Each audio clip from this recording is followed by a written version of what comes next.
नमस्कार, मैं हूं प्रभु चावला। सीधी बात में आज बारी है जेडीयू नेता और लालू के कट्टर विरोधी नीतीश कुमार की। विधानसभा चुनाव में राबड़ी सरकार को हराकर नीतीश कुमार ने लालू को भले ही मात दी हो, परंतु विधानसभा को भंग कराकर लालू ने नीतीश कुमार के मुख्यमंत्री बनने के सपनों को चूर चूर कर दिया। आइए नीतीश कुमार अपने इस अपमान का बदला कब और कैसे लेंगे, इन्हीं बातों पर करते हैं अब उनसे सीधी बात। नीतीश कुमार जी, आपका एक बार फिर से मैं सीधी बात में स्वागत कर रहा हूं। अब तो सत्ता में आप नहीं, बहुत बहुत स्वागत है आपकी। खुल के बोलेंगे लगता है मेरे, सत्ता की थोड़ी जंजीर नहीं है ना आपके ऊपर इस वक्त। नहीं तो आप पर निर्भर करता है क्या पूछते तो मेरे को एक नई बात पता लगी है कि सत्ता से बाहर आने के बाद कि आप इतने अमीर आदमी हैं, बहुत ही अमीर आदमी, 3 करोड़ रुपए एक आदमी को देने के लिए। पहले तो पता नहीं, नीतीश कुमार सीधे साधे आदमी है, कपड़े ढंग के नहीं पहनते, कोई बड़ी बड़ी गाड़ियां नहीं है, ये 3-3 करोड़ कहां से ले आए आप? अभी हमने देखा केंद्र के एक मंत्री हैं, बिहार से ही है जी, रघुवंश प्रसाद सिंह उनका नाम। ऐसा लगता है कि जब से लोग सत्ता में आए हैं नोट गिनने की आदत हो गई है लोगों की। तो आपने जो नोट गिने वो कहां गए? उन्हीं के पास चले गए। जो हॉर्स ट्रेडिंग की बात है, डॉक्टर मनमोहन सिंह जैसे सभ्य आदमी जिनकी इमेज अच्छी है, जब वो कहते हैं कि worst kind of horse trading हो रही है, तो कहीं ना कहीं सच्चाई तो होगी। उनकी क्रेडिबिलिटी इतनी बुरी तो नहीं है अभी 1 साल में। देखिए, मुझको भी आश्चर्य हुआ है उनके प्रति, डॉक्टर मनमोहन सिंह जी के प्रति मेरे मन में भी इज्जत का भाव है, मैं उनका आदर करता हूं। लेकिन जब हमने देखा कि उन्होंने कहा worst kind of horse trading, अब कहां हॉर्स ट्रेडिंग हो, गए रणथंभौर बाघ देखने के लिए, वहां उनको घोड़ा दिखाई पड़ गया, और वो भी खरीद फरोख्त का घोड़ा दिखाई पड़ गया, बिहार का घोड़ा दिखाई पड़ गया। मुझको आश्चर्य हुआ। तो आपको क्यों लगता है, कैसे, लेकिन ऐसा लगता है कि मनमोहन सिंह जी की सरकार ने जो फैसला लिया, एक गलत फैसला लिया, वो भी रात को 11 उसको, और रात को 12 बजे फैसला ले रहे हैं। राष्ट्रपति जी विदेश में हैं, वहां फैक्स भेज करके उनकी सहमति ले रहे हैं। यानी ऐसा कोई उनको दिख रहा था इमरजेंसी जैसा सीन, चूंकि इनकी आदत है पुरानी इमरजेंसी वाली। तो वैसी स्थिति में जब इस प्रकार से फैसला किया, आनन फानन में, किसके दबाव में किया, किन परिस्थितियों में किया, ये तो वो एक्सप्लेन करेंगे। तो लालू भी तो थे उसका, तो उसको डिफेंड करने के लिए झूठ का सहारा लोग ले रहे। मुझको भी आश्चर्य हुआ। ऐसा लगता है कि जिस प्रकार के सहयोगियों के साथ बैठे हैं डॉक्टर मनमोहन सिंह और कांग्रेस के लोग, known by the company he keeps. सही बात है, जिस तरह के लोग आपके साथ हैं उसी से आप का स्वभाव उजागर होता है। तो मुझको तो ऐसा लग रहा है कि अब कांग्रेस पार्टी का और पूरी मनमोहन सिंह जी की सरकार का लालूकरण हो गया। लालूकरण का मतलब क्या? अब ये लालूमय हो चुके हैं। अरे कांग्रेस पार्टी मानी जाती थी तहजीब के लिए, सौम्य लोग माने जाते थे, शराफत की बात होती थी। आज जिन लोगों के साथ हैं वहां इन शब्दों का तो कोई स्थान है नहीं। तो कांग्रेस पार्टी को उनके बैसाखी पर चलना है तो अपने को भी उसके अनुरूप ढाल रहे। तो आपको लगता है कि, यानी मुझको तो लग रहा है कि जेनेटिक ट्रांसफॉर्मेशन कांग्रेस पार्टी का हो रहा है। मतलब उसके ऊपर बिहार का जो लालू का जो असर है, जो बिहार को भी क्यों बदनाम करते हैं? बिहार के लोग मतलब खाली लालू का असर होते हैं, शरीफ होते हैं, उदार होते हैं। इस प्रकार का व्यक्ति तो बिहार के प्रतीक नहीं हो सकते। तो आपको लगता है कि लालू जी क्या ब्लैकमेल करने की कैपेसिटी रखते हैं? सरकार हर प्रकार की कैपेसिटी रखते हैं। अब मनमोहन सिंह जी उनके पक्ष में रोज खड़ा हो रहे हैं, उनकी सरकार के लोग खड़ा हो रहे हैं, मन से खड़ा हो रहे हैं, बेमन से खड़ा हो रहे हैं, ये तो भविष्य बतलाएगा। लेकिन लग यही रहा कि धीरे धीरे उनमें भी आमूल चूल परिवर्तन आ रहा है और कांग्रेस पार्टी का पूरे तौर पर उनकी सरकार का लालूकरण होता चला जा रहा है। पर आपको लगता नहीं कि मनमोहन सिंह भी प्रधानमंत्री हैं, आप भी सरकार में रहे हैं, उनको वहां के जो गवर्नर रिपोर्ट देंगे ऊपर विश्वास तो करना ही पड़ेगा ना? बूटा सिंह जी ने कहा जैसा गवर्नर बना वो क्या है गवर्नर साहब? देखिए, बूटा सिंह जी जिस गरिमा में पद पर बैठे हुए हैं, मैं तो परहेज करता रहा हूं, लेकिन जिस तरह की बात वो करते रहे, आज कुछ कहना कल उससे मुकरना। पहले का खुफिया एजेंसियों की रिपोर्ट हमारे पास है। बिहार में कैसी खुफिया एजेंसी है मालूम है? जो चाहिए वो रिपोर्ट आ जाए। आप एमएलए जिनके ऊपर था कि इनको ले जाया गया, उन्होंने स्वयं अपनी बातें सामने रख दी और चुनौती दे डाली उनको। नहीं, उन्होंने लेके गया दूसरे प्रदेश में, ये क्या की राजनीति है? खुद गए हैं। बूटा सिंह जी पिछले 15 दिन से कह रहे हैं कि वहां पर खरीद फरोख्त चल रही है। लेकिन ले करके तो दूसरे लोग गए। किस प्रकार से पूरे मीडिया ने दिखलाया, कैसे विशेष विमान को भेज करके एक बाहुबली सांसद के द्वारा लोजपा के कुछ विधायकों को उठाकर लाया गया, ये तो पूरी दुनिया ने देखा। पर बूटा सिंह जी बाकी जगह तो स्वेच्छा से गए, इस भय से गए कि कोई उनको भी न उठा ले, इसलिए गए। पर अपनी मर्जी से गए, आपका कहना मतलब ये है? हाँ बिल्कुल, और उन्होंने स्वयं कहा अपनी मर्जी से गए। अपने प्रदेश के लिए अपने प्रदेश छोड़ के दूसरे प्रदेश, अपने प्रदेश में लोग नहीं रहना चाहते होंगे शायद, इसलिए कि बाकी 3 का जिस प्रकार से और कुछ लोगों का हश्र हुआ, उठा करके वहां से जबरन लाया वहाँ गया। के गवर्नर पहले तो अच्छा काम कर रहे थे वहाँ। वो काहे का अच्छा काम करेंगे? वहां गवर्नर उन्हें राज साधु का, यादव को राष्ट्रपति निकाल दिया। शासन का, राष्ट्रपति शासन का मतलब है सीधा वहां पर लालू शासन, वो केंद्र सरकार का शासन है। और क्या कर रहे हैं बूटा सिंह जी, ये दिखाई नहीं पड़ रहा? बूटा सिंह जी राज्यपाल है, कोई सरकार गठित करने में उन्होंने दिलचस्पी नहीं दिखाई। उनको चाहिए था राजनीतिक दल के लोगों से बात करना, कोई दावा करे न करे उनको एक्सप्लोर करना चाहिए था, ये उनका संवैधानिक दायित्व था। इसको नहीं किया क्योंकि वो तो खुद मुख्यमंत्री के अधिकार का प्रयोग करना चाहते हैं। वो चले गए मुख्यमंत्री के चैम्बर में भी, ओल्ड सेक्रेटेरिएट में, राजभवन से बैठ करके वो शासन नहीं चला रहे। वो जो मुख्यमंत्री का कक्ष है पटना के मुख्य सचिवालय में, पुराना सचिवालय जिसको हम लोग कहते हैं, वो मुख्यमंत्री के कक्ष में बैठ करके, गवर्नर के पास मुख्यमंत्री की पावर, एग्जीक्यूटिव पावर तो होती है ना। गवर्नर का काम है मुख्यमंत्री अपॉइंट करना, वो तो खुद को अपॉइंट कर चुके हैं मुख्यमंत्री, और उन्हें जो वो नहीं चाहते हैं कि वहां पर कोई सरकार बने। पर नीतीश कुमार जी, मुझे लगता है कि थोड़ी सी आपको ईर्ष्या, उनका वो काम तो अच्छा शुरू किया उन्होंने, साधु यादव को घर से निकाल दिया। अब ईर्ष्या भी हो तो बूटा सिंह जी से हो। ईर्ष्या तो है। प्रभु आपका नाम है, हम प्रभु से प्रार्थना करते हैं कम से अच्छा। कम इससे तो बचाइए, काम तो अच्छा, उनसे भी ईर्ष्या होने लगे। काम अच्छा कर रहे हैं, उन्होंने क्लीन करा दी सड़कें। वो तो ठीक है, वो पता चलेगा बाद में क्या क्या बैठ करके वो करते रहे हैं और क्या क्या हुआ है इस राज्य में, ये तो भविष्य में पता चलेगा आप लोगों को। तो उन्होंने कुछ ऐसे गलत काम किए आपकी नजरों में? वो तो सबके सामने आएगी बात। तो उसके बारे में अभी, आप क्या? अभी वो तो आपके खिलाफ एफआईआर कराने में लगे हुए हैं, आप क्या करेंगे? करे ना, कौन रोके हुए? तो आप भी उनके खिलाफ कोई एक्शन करे करेंगे? तो हम कोई बदले की भावना से कार्रवाई में विश्वास नहीं करते हैं, लेकिन ये बातें अपने आप सामने आ जाएंगी। नहीं, बूटा सिंह का जो कार्यकाल अगर एक सेट गया है तो दूसरा सेट वहां पर आ गया तो, और शासन वही चल रहा है। पर आपको लगता नहीं पिछले 7 महीने से गवर्नर के काम जो है आप 3 महीने से वो चला रहे हैं, आपको लगता नहीं कि बिहार की सरकार में थोड़ा चेहरा भी बदला है, चलन भी बदली है, थोड़ा सफाई दिखाई देती है, इसलिए? हाँ, चेहरा यही बदला है कि जो कलेक्टर अच्छा काम कर रहे थे उनको हटा दिया गया, वो तो कहते जो बाहुबलियों पर कार्रवाई कर रहे थे उनको हटा दिया गया। वो तो कहते कि उन्होंने अरे ये सब सरकारी बहानेबाजी को कौन नहीं जानता है, हम लोग भी सरकार में रहे हैं और ये किस प्रकार के गृह मंत्री रहे ये भी हम लोगों को मालूम है। गृह मंत्री वीपी सिंह पर क्या क्या बोल चुके हैं ये भी मालूम है, तो और ये कैसे गृह मंत्री रहे हैं ये भी मालूम है।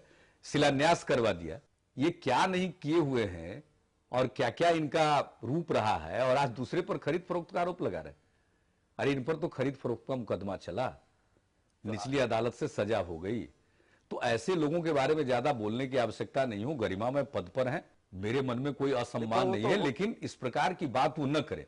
गवर्नर का पद ये पॉलिटिकल एक्टिविटी का पद नहीं। परंतु उनका कहना है कि लालू राज तो नहीं चल रहा, उनका राज चल रहा है और आपके पास कोई ताकत नहीं थी सरकार बनाने की। बोलेंगे तो दुकानदारी बंद हो जाएगी ना, तो वो स्वीकार करेंगे कि लालू राज चल रहा है तो उनकी दुकान में कौन जाएगा? तो बूटा सिंह की दुकानदारी हो रही है, तो दुकान चलाने वाले लोग हैं। बूटा सिंह किस तरह की दुकानदारी कर रहे हैं, मैं आपसे फिर पूछूंगा ये सवाल एक छोटे से ब्रेक के बाद। सीधी बात में आपका एक बार फिर से स्वागत है। आज हम बातचीत कर रहे हैं बिहार के मुख्यमंत्री के दावेदार नीतीश कुमार से। आप दावेदार तो है ना? लोग ऐसा मानते हैं, लोगों ने आपको बना दिया है। तो आप जो दुकानदारी की बात कर रहे हैं, लगता नहीं कि सारी राजनीति एक दुकानदारी हो गई? नहीं, आप खरीदिए, बेचिए। ये दुखद है, राजनीति सेवा के लिए होनी चाहिए। तो लेकिन आज जो परिस्थिति उत्पन्न हो गई है जिस प्रकार से, देखिए बिहार का ये संस्कार नहीं, उसको कुसंस्कारित कर रहे हैं कुछ लोग। ये कुछ लोग तो ये लगता है कि जिन्होंने संविधान बनाया था उन्होंने ये सब सोचा नहीं था कि बिहार भी एक प्रदेश होगा जहां पर लोग खरीदे जाएंगे, बेचे जाएंगे और कोई सरकार नहीं होगी। जाते नहीं, वन मेजोरिटी की बात थी, उन्होंने संविधान में देखिए अगर खरीद प्रभु जी खरीद फरोख्त करके अगर वहां कोई सरकार बनती तो कब का लालू जी सरकार बना चुके होते, क्योंकि इस कला में कोई माहिर है वहां तो वो लालू प्रसाद जी।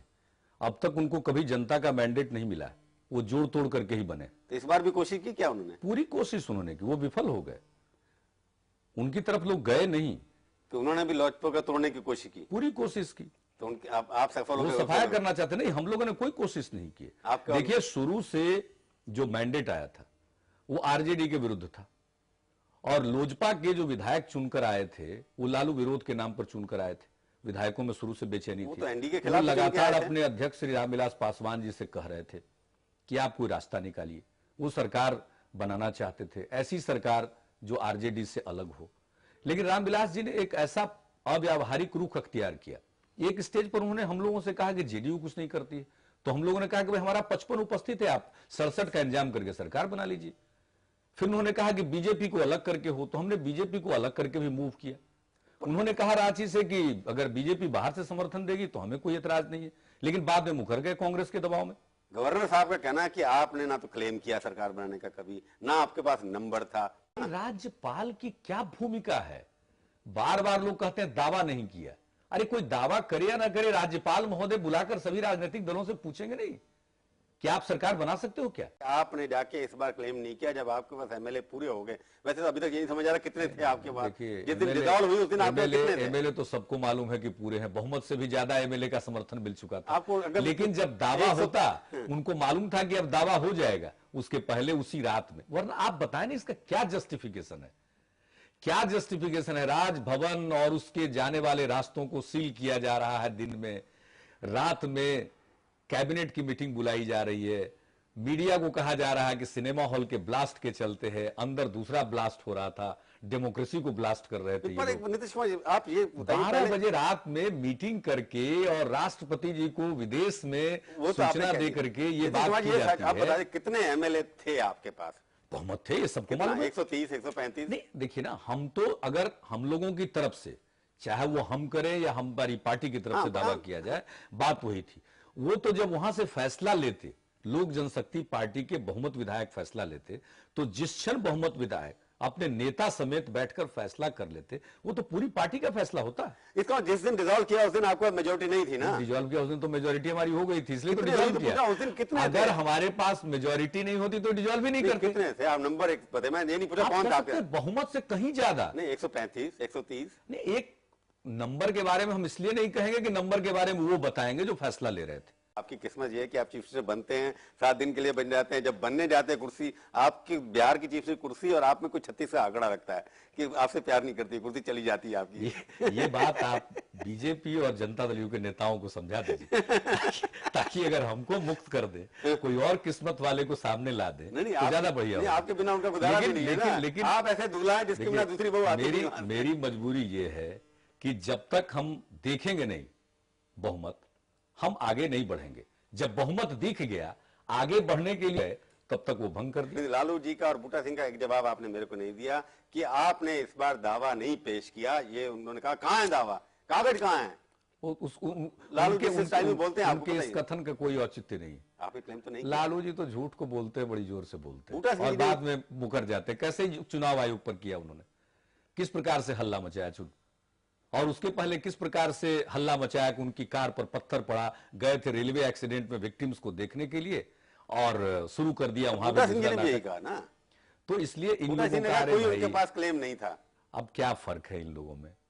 अब तो सब एक दूसरे के लिए हैं, वो एक दूसरे के लिए काम कर रहे हैं और राज्यपाल पद की गरिमा तो खत्म। आपको दुख नहीं होता कि अब वो तो केंद्र सरकार के प्रतिनिधि के तौर पर, प्रवक्ता के तौर पर, राजनीतिक एजेंट के तौर पर काम कर रहे हैं। अब जैसे पिछली सरकार आपकी बन सकती थी, आपकी सीटें बढ़ी, अब एनडीए की बढ़ी, तो आपको लगता नहीं कि अगर बीजेपी की परफॉर्मेंस अगर थोड़ी बेहतर होती तो ये सब आपको लेन देन नहीं करना पड़ता? 3 करोड़ 1 करोड़ जो भी चार्जेस आपके ऊपर लग रहे हैं, इसकी बात आप करते रहे।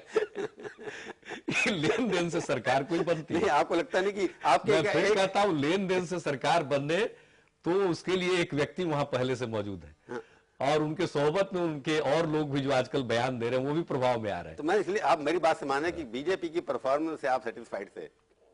नहीं देखिए, ये तो मिला जुला परफॉर्मेंस है। हम लोग मिलकर चुनाव लड़ रहे थे और मेरा अपना विश्वास है और जो लोगों का मूड है उसको देखते हुए मैं ये विश्वास के साथ कह सकता हूं कि अगले चुनाव में हम लोगों का परफॉर्मेंस, बीजेपी की परफॉर्मेंस थोड़ी अच्छी होती तो सरकार बन सकती थी ना आपकी। अब किसी को भी आप परफॉर्मेंस वाइज देखेंगे तो किसी भी पार्टी का सक्सेस रेट वो 40 के आसपास सिर्फ जेडीयू का था, बाकी जितनी पार्टियां चुनाव लड़ रही थी सबका आपकी उम्मीद से कम था कि नहीं था? 40% से नीचे। आपकी उम्मीद से कम था ना? उस हिसाब से जनता दल यू का परफॉर्मेंस, अगर सक्सेस रेट देखें तो उस हिसाब से जनता दल यू का परफॉर्मेंस था। बीजेपी से बेहतर? नहीं, हम पूरी बीजेपी की बात में नहीं कर रहा हूं, यानी जितनी पार्टियां चुनाव लड़ रही हैं, चाहे वो आरजेडी हो या वो और कोई पार्टी हो, लोक जनशक्ति पार्टी हो, सबको देखते हो कंपैरेटिव, इसलिए तो हंग हो गया। बीजेपी से डरते हैं ना अभी? 50% नहीं, डरने की बात नहीं, हम एक दूसरे के साथ मिलकर चलते। इसलिए लगता है कि डरना नहीं, एक दूसरे का सम्मान करना, एक दूसरे के साथ भाईचारे का और सहमति तो का एक आखिरी संबंध सवाल, रखना चाहिए। अगर सरकार आपकी होती, चुनाव आपके जल्दी कराने में भी थोड़ी गलती हुई ना, केंद्र के चुनाव जो हैं जल्दी हो गए, अगर नहीं होते तो शायद आप जीत भी जाते, तब उसमें लगता है जल्दी हो गए। आप चुनाव जल्दी हो गए, ये बात अपनी जगह पर है। हम लोग तो जल्दी चुनाव के पक्ष में नहीं थे, फैसला हो गया, समय पर होता चुनाव तो आज जो नतीजा है वो नतीजा नहीं आता मेरी समझ से। आज देश में लगता है चुनाव जल्दी कराने से कोई मोदी का असर भी पड़ा उसके ऊपर हारने के, क्योंकि अटल जी ने भी कहा, बाकी लोगों ने भी कहा। अब उस पर तो बहुत कहा जा चुका, हम लोग भी पहले कर चुके हैं, उन बातों का असर पड़ा। चलो देखते हैं आप क्या करेंगे, किसके साथ बैठते हैं, कैसी कंपनी में आप बैठते हैं। आप हमारे स्टूडियो में आए, बहुत बहुत धन्यवाद। तो ये थी आज की मुलाकात। सीधी बात का ये कार्यक्रम आपको कैसा लगा, आप अपनी राय हमें ईमेल के जरिए भी भेज सकते हैं। हमारा ईमेल का पता है sb@aajtak.com। अगले हफ्ते आएगी बारी एक और हस्ती की। इंतजार कीजिए तब तक और देखते रहिए आज तक।